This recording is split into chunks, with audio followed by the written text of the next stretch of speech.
Hi, my name is Jeremiah, but I go by Jerry. And I was pretty much born and raised here in Hong Kong, and I was raised to be a Christian in a Christian household.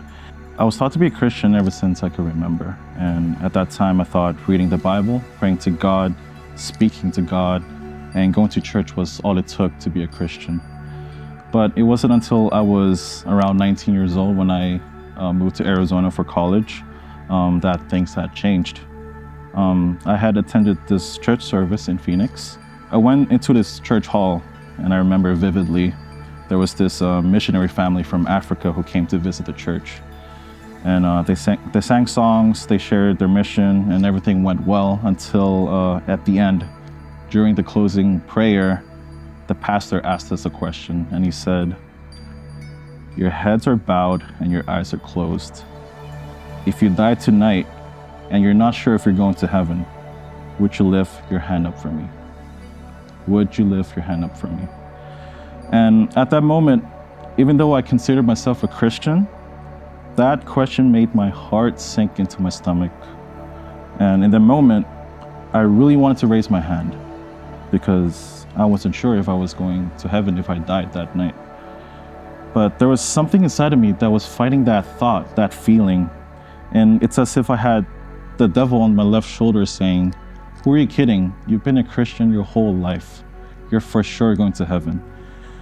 And on my right shoulder, it was an angel saying, "Are you sure you really accepted Jesus as your Lord and Savior? And if not, this is your time." So I was in a full-on internal battle.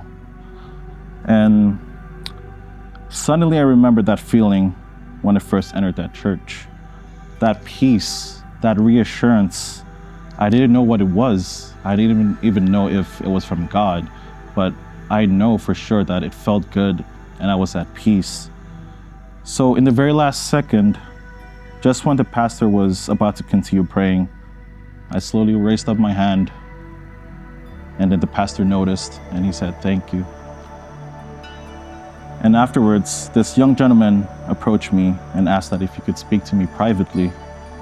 And I agreed, and we went into a room. We introduced ourselves, and I found out that he was one of the sons of the missionary family from Africa. And he also mentioned that he was only 16, and I was 19 at that time. And to be honest, it felt a little weird to have someone younger than you to educate you and to guide you to Jesus. And I'm not gonna lie, my ego kicked in at that time. And then he said to me, "I noticed that you raised your hand during that prayer. And I was hoping if I could help you open up your heart fully to Jesus." And I said yes, and he prayed for me. And during that prayer, I could literally feel the weight off my shoulder.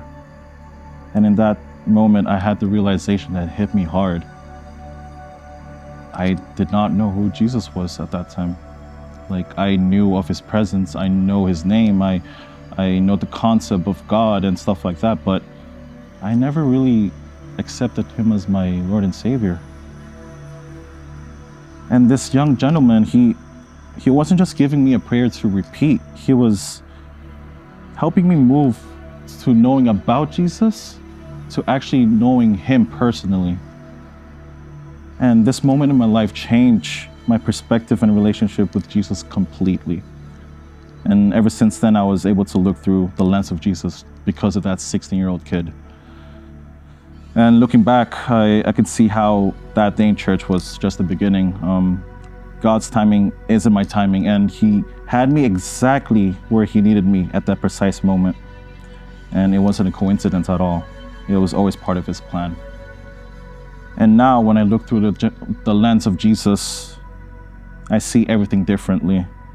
I don't plan according to my thoughts and my own ways anymore. I plan according to his will and his way. And fast forward to 2025, I trusted in God's plan to come back to Hong Kong, and I was just blessed to have him give me wisdom to find this church and make this my home. And the rest is history. And I just wanted to end my testimony with one of my favorite Bible verses by Matthew, and it goes, "Therefore, do not worry about tomorrow, for tomorrow will worry about itself. Each day has enough trouble of its own."